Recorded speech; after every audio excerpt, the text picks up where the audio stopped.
Veteran football and boxing commentator and anchor Phumlani Msibi has passed away. Msibi is reported to have passed yesterday after a short illness. For more now, I'm joined by Thabiso Tema, Supersport presenter and commentator, and Mamadou Gaye, who is a South Africa analyst and West Africa football consultant. They join me now to take that conversation forward. Titi, let me start with you.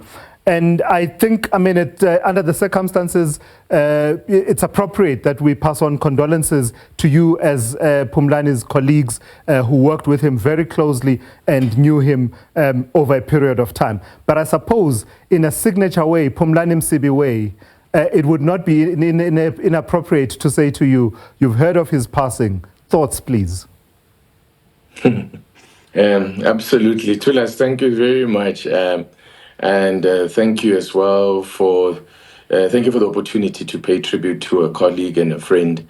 I also join you in sending condolences to Phumlani's children and his entire family. Wish them strength at this difficult time. Indeed, Tulas, all of us as colleagues were aware that Phumlani had been unwell for some time. He hasn't been working. Viewers of Supersport will also have noted his absence from the screen. He hasn't been well, and Supersport had given him the opportunity to, just to go and recover and to try and get treatment at least for whatever it was that was troubling him. So, and we were actually quite hopeful that he was on the mend and well on his way back, and we're hoping. I spoke to him maybe a couple of weeks ago, at least via WhatsApp, and he was indicating that he is taking his time. It's slow, but he is focusing on just getting his health back. So it's always devastating when you get this type of news, even though you knew somebody was ill. But when this comes to pass, it's always very difficult to come to terms with. And one can only hope that the pain and suffering is no more, and that he is in a better place. Yeah. Mamadou, let me bring you in as well. Just your own reflections upon hearing of the news of the passing on of Phumlani Msibi. Of course, it was a big shock when I saw it in the news, and I would like to start by paying respect and my deepest condolences to his family and to the entire sport fraternity. It was a big shock. I could not believe it because today in social media you see all kind of funny and stupid news about people. And I quickly verified, and it was true. Then it was a big shock because Phumlani was a pioneer, he was a legend, a storyteller. He was a great man, and he was very friendly. Of course, a couple of times we had an opportunity to be on the same show. We appreciated each other, and the man was humble and a family man and a very, very disciplined man. Even in his work, very professional. You would not hear him getting involved in any kind of distraction or funny thing. A true professional and a true legend of the game, which will be a big miss for not only South Africa, but for the entire continent of Africa. Titi, Mamadou brings in the element of Phumlani as a storyteller. And in your craft, in our craft, that's an important element, is it not? Because for me, the one thing that always struck me about him, I would say his knowledge was encyclopedic. And he would open a chapter to our history and weave it into what you are seeing now on the field of play. But you would know better. What kind of a colleague was he? Yeah, Mamadou has summed it up beautifully there as well about him being a storyteller, really a raconteur par excellence, to use Mamadou's French. But he was thoroughly professional. Work came first. the other side shows that tend to come with this kind of space, bickering, petty squabbles and politics, never of any interest to him. The work came first. You speak of his encyclopedic mind. We are going to miss that. We have missed that. Supersport has lost a historian and a man who recollected the history from first-hand knowledge, because he happened to have been there for a lot of these things that he would often regale us with, these tales that he would regale us with. Yeah. He was absolutely fantastic in that. It's one thing to have a story to tell. It's another to be able to tell it in such a way that people, you have people eating out of the palm of your hand. Even in his presentation style, it wasn't what people saw on the screen and assumed that was all just off the cuff stuff. Msibi was very meticulous. He planned his opening, he planned what he would do. He would get the director to support him with a certain type of visuals and that sort of thing that will help him in telling the story. So we have lost a consummate professional. I know the word gets thrown around too much these days, but an absolute legend of our craft is gone. Mamadou, from the broadcasts and other, work activities that you've undertaken with the late Phumlani Msibi, are there any anecdotes that you can share with us? Sometimes we see you guys in the course of a heated debates as a match is unfolding about strategies and tactics on the field of play, and we wonder to what extent, those are heartfelt and whether those are superficial, etc. Just some anecdotes about the kind of person he was and the mind that he was for you to be able to, feed off in conversations such as those.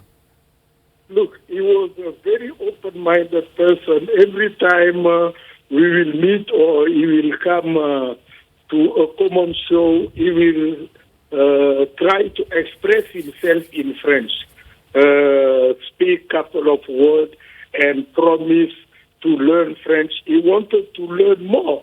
And he had a great repertoire. And if you listen to him most of the time in his commentary, people will tell you about all the tactical aspects of the game, the offside, the tactical aspect and everything. But Phumlani will come with stories, taking you back, for example, to the formation of the PSL, telling you stories that new generation needed to know. Yeah. And I really enjoy that aspect because when you talk about who scored the goal, we all see it on TV. We all know who scored the goal. But when he tells you stories about the German Ivan Koza, when he tells you stories about the president Kaiser Motown, then you open your ears and your eyes and start listening because he's telling you things that he lived himself, he touched himself, and he's willing to share with the new generation. And on top of that, I used to enjoy his boxing commentary, honestly. Because of him, I used to watch every time I see him commenting boxing, I am tuned in. Right. And honestly speaking, he is a great man. He was a great man, a great commentator, and somebody who really loved the game and who really loved everything about the game. And one thing positive about him, you will never hear him gossiping about anyone or telling anything bad about anybody. Right. Even sometimes we will discuss a controversial issue about a certain game, but you will see he will always try to be positive. Right. Titi, let me give you the final word here. When I started this interview, I used that expression, which I imagine that we will see being, repeated quite often in the coming days as people pay tribute to him.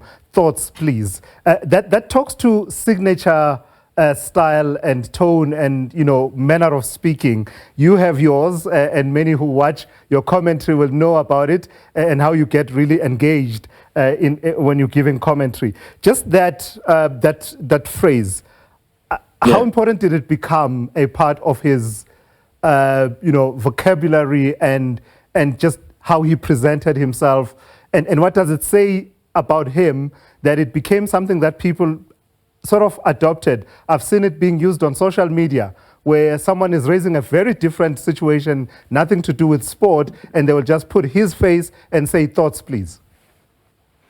Absolutely. I suppose he has now kind of immortalized what is like two innocuous words.